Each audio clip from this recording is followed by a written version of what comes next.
नमस्कार, बहुत स्वागत है आपका हमारे छत्तीसगढ़ के इस खास बुलेटिन में। खबरों के साथ मैं हूं रीनू। सीएम विष्णुदेव साय आज बस्तर के दौरे पर है। बस्तर रवाना होने से पहले रायपुर में सीएम साय ने कांग्रेस पर जमकर निशाना साधा। कांग्रेस के प्रत्याशियों के ऐलान नहीं होने पर सीएम ने तंज कसते हुए कहा कि कांग्रेस में बिखराव है, कांग्रेस डूबती नैया है, इनकी नाव में छेद हो रहा है, इसमें पानी भर रहा है। तो सीएम साय ने कहा कि लोग कांग्रेस छोड़कर जा रहे हैं। उन्होंने ये भी कहा कि कांग्रेस में इतना बिखराव है कि पूर्व सीएम के सामने कार्यकर्ताओं की नाराजगी देखी जा रही है। कांग्रेस का कार्यकर्ता इतना पीड़ित है कि उनके सामने बोलना पड़ रहा है कि 5 साल में अपने कार्यकाल को कार्यकर्ताओं को पूछा तक नहीं। अब कांग्रेस में बिखराव है और डूबती हुई नैया हम हर बार बोलते हैं, छेद हो गया है, पानी भर रहा है, तो लोग अपना आशियाना ढूंढ रहे हैं और कांग्रेस छोड़ के जा रहे हैं। और इतना बिखराव है कि मतलब मुख्यमंत्री, पूर्व मुख्यमंत्री जी को मंच पर ही कार्यकर्ता पिछले 5 साल में उनके साथ कैसा बर्ताव हुआ है, उनकी सरकार की तरफ से, मुख्यमंत्री की तरफ से आज इतना पीड़ित है कार्यकर्ता कि उनके सामने मुंह पर बोल रहा है कि 5 साल हम लोग आपसे मिलने के लिए तरस गए। इसी से आप अंदाजा लगा सकते हैं कि कांग्रेस की क्या स्थिति। छत्तीसगढ़ में कांग्रेस की लिस्ट में देरी पर कैबिनेट मंत्री ओपी चौधरी ने भी तंज कसा। ओपी चौधरी ने कहा कि कांग्रेस एक डूबती नाव है जिससे पानी भरता जा रहा है, सब कूदकर भागने के लिए विवश हैं। कांग्रेस के एक बड़े नेता तो ही नहीं लड़ना चाहते थे, कांग्रेस आलाकमान ने उन्हें जबरदस्ती उतार दिया है। कांग्रेस आधी सीटों पर प्रत्याशी ही तय नहीं कर पा रही है। मोदी जी की लहर ही नहीं सुनामी है और जिसमें कांग्रेस पूरी तरीके से डूब चुकी है।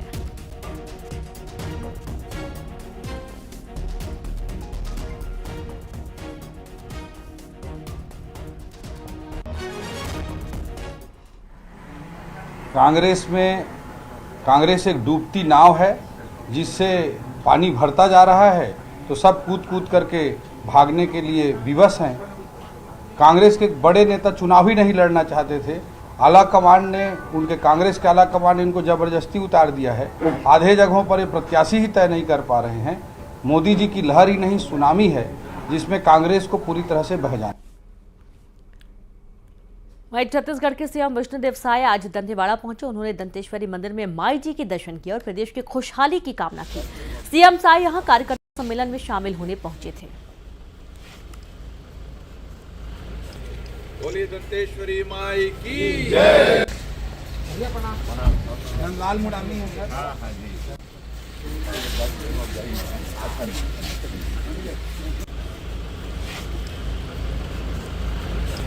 बोलिए दंतेश्वरी माई की जय। कैबिनेट मंत्री केदार कश्यप का कांग्रेस पर तंज। 5 सीटों पर कांग्रेस के प्रत्याशी ऐलान न होने पर तंज कसा। जहां सोशल मीडिया एक्स में किया पोस्ट, मोदी जी के नेतृत्व में बीजेपी ने लोकसभा का चुनावी शंखनाद कर दिया है। छत्तीसगढ़ में कांग्रेसी नेताओं को प्रत्याशी नहीं मिल रहा है। सोनिया गांधी, राहुल गांधी, प्रियंका वाड्रा को यहां से प्रत्याशी घोषित कर देना चाहिए।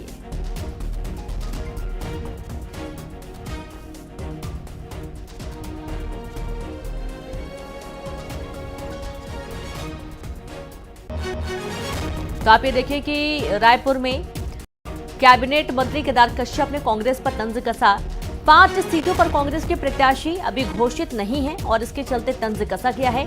सोशल मीडिया एक्स में उन्होंने पोस्ट किया और लिखा कि मोदी जी के नेतृत्व में बीजेपी ने लोकसभा का चुनावी शंखनाद कर दिया, लेकिन अभी तक छत्तीसगढ़ में कांग्रेसी नेताओं को प्रत्याशी नहीं मिला है। लोकसभा चुनाव का बिगुल बज गया है। नेता एक दूसरे पर वार पलटवार कर रहे हैं। कांकेर के दौरे पर आए मंत्री केदार कश्यप ने कांग्रेस पर जमकर निशाना साधा। उन्होंने कहा कि बीजेपी गुंडों की पार्टी नहीं है, जो गुंडों को पालते थे वो जेल के अंदर हैं। केदार कश्यप ने कहा कि कांग्रेस पार्टी डूबती रही है। इस मौके पर पूर्व विधायक मंगतू पवार अपने समर्थकों के साथ बीजेपी में शामिल हुए। कोई भी दोषी हो, कोई भी गुंडा हो, ये गुंडों की सरकार नहीं है। जिन लोग गुंडे को पालते थे आज वो जेल के अंदर है। कुछ बेल लगा करके बैठे हैं, ये कांग्रेस पार्टी के लोग हैं। और कांग्रेस पार्टी आज डूबती हुई नैया है, इसलिए आज कांग्रेस पार्टी को छोड़ करके उनके सारे सदस्य भाग रहे हैं। छत्तीसगढ़ बीजेपी के सह प्रभारी नितिन नवीन कोरबा पहुंचे। वे लोकसभा कोर कमेटी और लोकसभा प्रबंधन समिति की बैठक ले रहे हैं। निजी होटल में ये बैठक हो रही है। बैठक में डिप्टी सीएम अरुण साव, प्रदेश अध्यक्ष किरण सिंह देव, कोरबा लोकसभा प्रत्याशी सरोज पांडे, लोकसभा क्लस्टर प्रभारी अमर अग्रवाल, लोकसभा प्रभारी धनमलाल कौशिक समेत दिग्गज नेता मौजूद हैं। और इससे पहले मीडिया से चर्चा के दौरान नितिन नवीन ने कहा कि प्रदेश की सभी 11 सीटों पर बीजेपी की जीत होगी।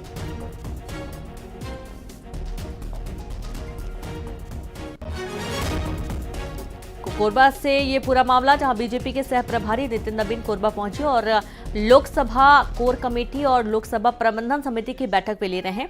निजी होटल में ये बैठक हो रही है। तो देखिए, बैठक में डिप्टी सीएम भी मौजूद, प्रदेश अध्यक्ष किरण सिंह देव, कोरबा लोकसभा प्रत्याशी सरोज पांडे, लोकसभा क्लस्टर प्रभारी अमर अग्रवाल और प्रभारी धनमलाल कौशिक भी मौजूद हैं। 11 की 11 लोकसभा सीटें पार्टी की झोली में आएंगी। जिस प्रकार से पूरे राज्य में माहौल है और विगत चुनाव में जिस प्रकार से जनता ने हम पर विश्वास किया, मोदी की गारंटी पर विश्वास किया, और आज विष्णुदेव की सरकार ने मोदी की गारंटी को जिस प्रकार से मात्र 90 दिनों में पूरा करने का काम किया है, मुझे लगता है कि जो 10 बड़े हमारे घोषणाएं थी, उन सभी पे जो काम काज शुरू हुआ और योजनाएं जनता के बीच में पहुंची, 50,000 करोड़ से ऊपर की राशि सीधे छत्तीसगढ़ की गरीब जनता के खाते में पहुंची। ये निश्चित रूप से ये सारी चीज़ें हैं जो 11 की 11 सीटें नरेंद्र मोदी की झोली में आई। छत्तीसगढ़ प्रदेश कांग्रेस अध्यक्ष दीपक बैज ने बीजेपी पर बड़ा आरोप लगाया। दीपक बैज ने लेटर बम को बीजेपी की साजिश बताया। उन्होंने आरोप लगाया कि कांग्रेस नेताओं को डराया धमकाया जा रहा है, पार्टी के विरुद्ध चिट्ठी लिखवाई जा रही है। उन्होंने आरोप लगाया कि डर के कारण कुछ नेता उनकी बात मान भी रहे हैं।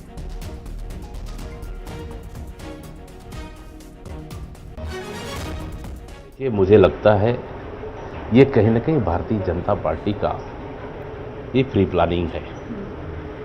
जानबूझकर भारतीय जनता पार्टी इस तरह की हरकतें करवा रही है ताकि, मैंने कहा, उनके पास कोई मुद्दा नहीं है तो कांग्रेस को आपस में लड़वाने का काम, फूट डालो शासन करो का काम ये भारतीय जनता पार्टी का काम है और जानबूझकर ये इस तरह की हरकत भारतीय जनता पार्टी करवा रही है।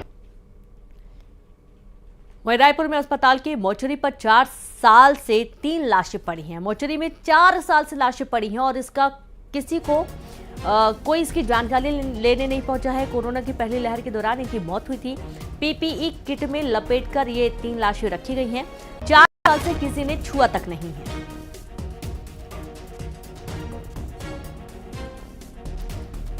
तो अब सवाल ये कि आखिरकार ये लाशें किसकी हैं और इनका क्या किया जाना चाहिए, क्योंकि पिछले 4 साल से ये लाशें पीपीई किट में रखी गई हैं और अभी तक इनकी कोई जानकारी नहीं लग पाई है, कोई इनके बारे में पूछने नहीं आया है। 3 लाशें पड़ी हुई हैं पिछले 4 साल से।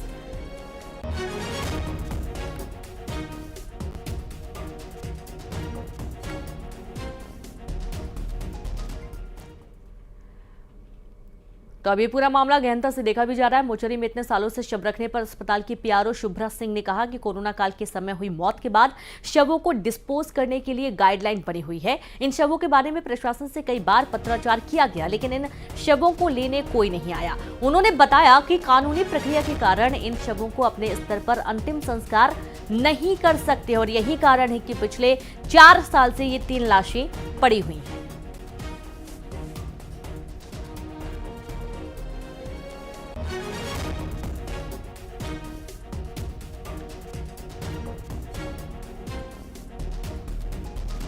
इसके बारे में लगातार जो है हमारे यहाँ से पत्राचार किया गया, परंतु आज दिनांक तक उनका अंतिम संस्कार नहीं हो पाया। तो ऐसी स्थिति में चूँकि शासन ने गाइडलाइन ऑलरेडी जारी किया था कि उस समय नगर निगम की टीम और शासन के द्वारा जो है परिजनों की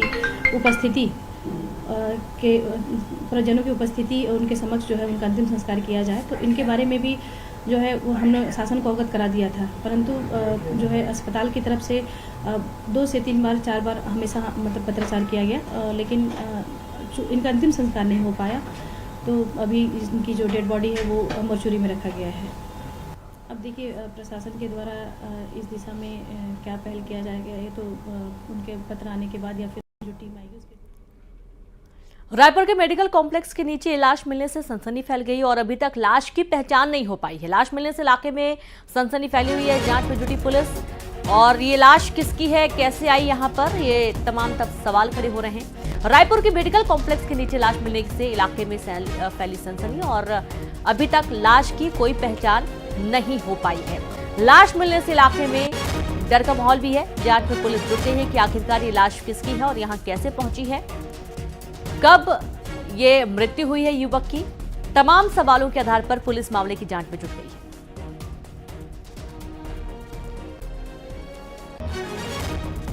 तो रायपुर का पूरा मामला है जहां लाश मिलने से इलाके में डर का माहौल। मेडिकल कॉम्प्लेक्स के नीचे ये लाश पड़ी मिली है।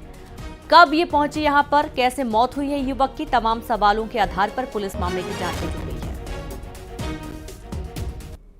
और बिलासपुर से फिर मानवता शर्मसार होती हुई तस्वीर सामने आई, जहां 5 साल की बच्ची से दुष्कर्म किया गया। 2 नाबालिगों पर दुष्कर्म का आरोप लगा है। दोनों आरोपियों को पुलिस ने पकड़ लिया है। 3 दिन पहले भी 3 साल की मासूम बच्ची के साथ दुष्कर्म किया गया था। इलाज के दौरान बच्ची ने दम तोड़ दिया था और एक बार फिर से ये भयावह मामला, जहां 5 साल की मासूम के साथ 2 नाबालिगों ने दुष्कर्म किया और हालांकि दोनों ही आरोपियों को पुलिस ने पकड़ लिया है। लेकिन सवाल वही कि जो मासूम बच्चियां शिकार होती हवस का, इस पर रोक कब तक लग पाएगी, क्योंकि आए दिन ऐसी खबरें सामने आती हैं। कल ही 3 साल की मासूम बच्ची के साथ भी दुष्कर्म हुआ था और इलाज के दौरान उसकी मौत हो गई थी। आज एक बार फिर ये नया मामला, जहां 5 साल की मासूम बच्ची के साथ दुष्कर्म किया गया। और अंबिकापुर से बड़ी खबर है। नशेड़ी युवक ने बीच सड़क लहराई कटार। एमजी रोड में कटार लहराकर डरा धमकाकर युवक अफरा तफरी मचा रहा था। लोगों में डर का माहौल भी हुआ।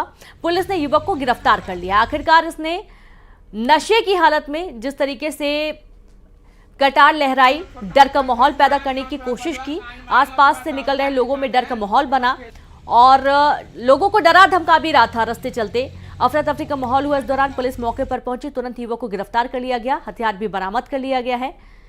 बड़ी खबर है अंबिकापुर से।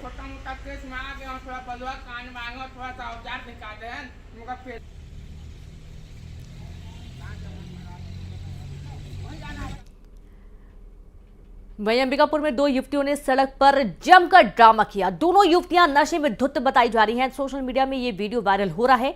दोनों युवतियों ने सड़क पर जमकर हंगामा भी किया और उसकी कुछ तस्वीरें आप देखिए टीवी स्क्रीन पर। ये दोनों युवतियां जो कि आपस में विवाद करती हुई नजर आई हैं और इस दौरान कुछ युवक भी हैं आसपास जो कि उसको समझाते हैं और रोकने की कोशिश करते हैं। लेकिन हाई वोल्टेज ड्रामा बीच सड़क चलता रहा। अंबिकापुर का पूरा मामला, आसपास लोग भी निकलते रहे, तमाशा देखते रहे। कुछ लोगों ने इसका वीडियो भी बना लिया और ये सोशल मीडिया पर अब वायरल हो रहा है। सड़क पर लड़कियों का जबरदस्त ड्रामा देखने को मिला। 2 लड़कियां आपस में भिड़ गई और एक दूसरे को अभद्र भाषा का इस्तेमाल करती हुई गालियां देती रही और हाई वोल्टेज ड्रामे की तस्वीर आपके सामने।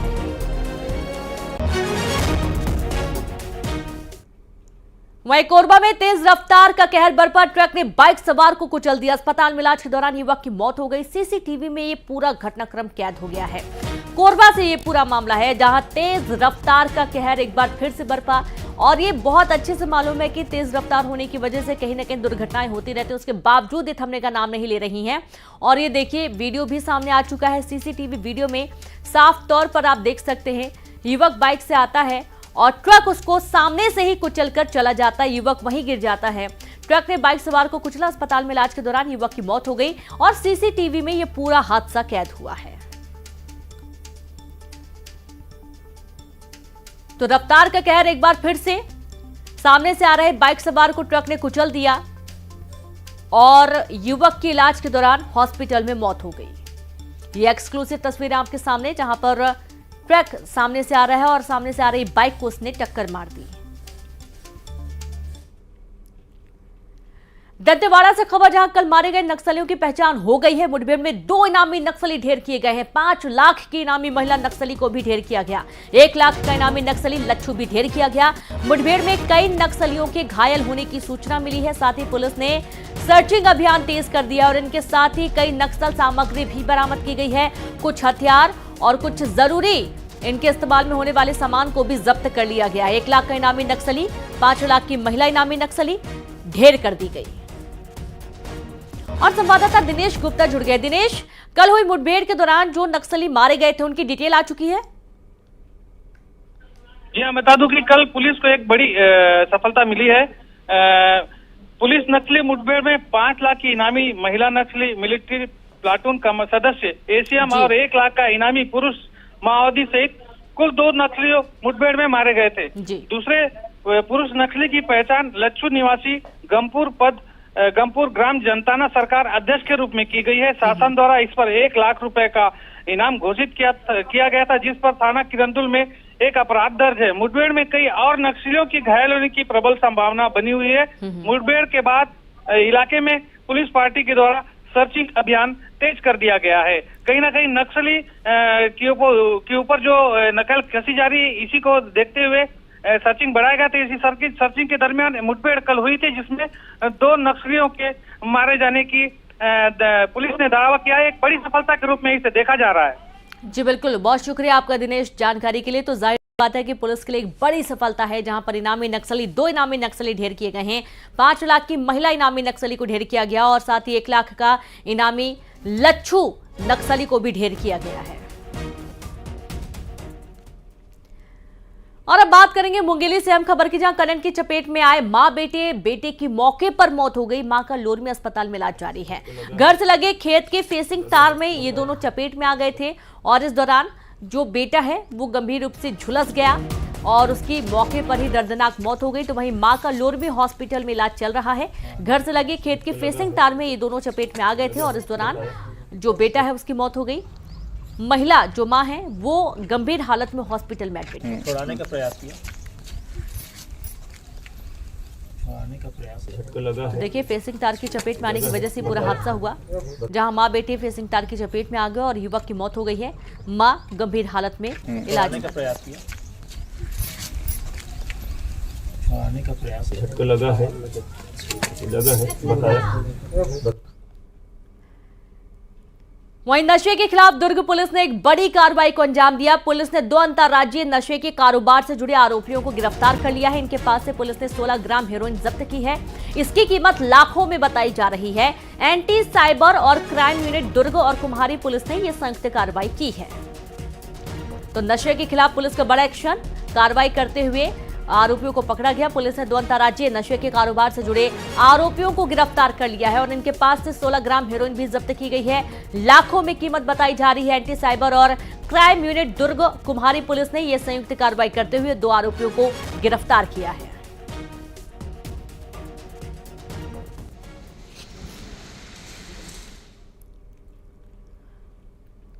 और अब बात करेंगे गरियाबंद से बड़ी खबर की, जहां दंतैल हाथी की दहशत लगातार जारी है। 22 से ज्यादा गांवों में अलर्ट जारी किया गया है। महासमुंद से गरियाबंद की ओर तेजी से हाथियों का दल आगे बढ़ रहा है। वन विभाग अलर्ट मोड पर है। हाथी की मूवमेंट पर नजर रखी जा रही है।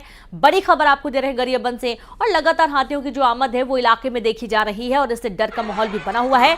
दंतैल हाथियों की आमद की तस्वीरें आप देखिए। शहर ग्रामीण इलाकों में रहवासी इलाकों की तरफ ये रुख कर रहे हैं, घूम रहे हैं और अगर इनके सामने कोई भी किसान या कोई भी ग्रामीण आ जाता तो जाहिर सी बात है उन पर हमला करने से भी पीछे ये हाथी नहीं चूकते हैं।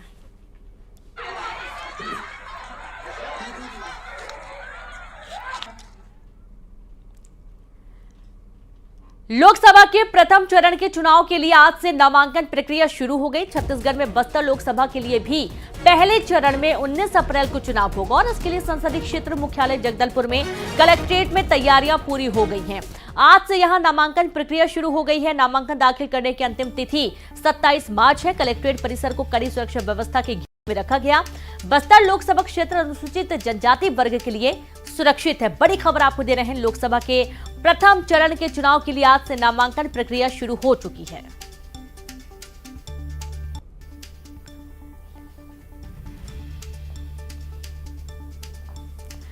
तो बस्तर में प्रथम चरण में ही चुनाव होना है और इसके लिए नामांकन की प्रक्रिया शुरू हो चुकी है और एक सीट पर वोटिंग होनी है। बस्तर, जैसे कि आप सभी को मालूम है कि बस्तर की अगर छत्तीसगढ़ की राजनीति में आपको समझना है तो आपको बस्तर को पहले समझना होगा और बस्तर से ही राजनीति के द्वार खुलते हैं ऐसा भी कहा जाता है। तो जाहिर सी बात है नक्सल प्रभावित क्षेत्र बस्तर होता है और यहाँ पर कड़ी सुरक्षा व्यवस्था के बीच में इलेक्शन की तैयारी और अब नामांकन की प्रक्रिया शुरू हो चुकी है।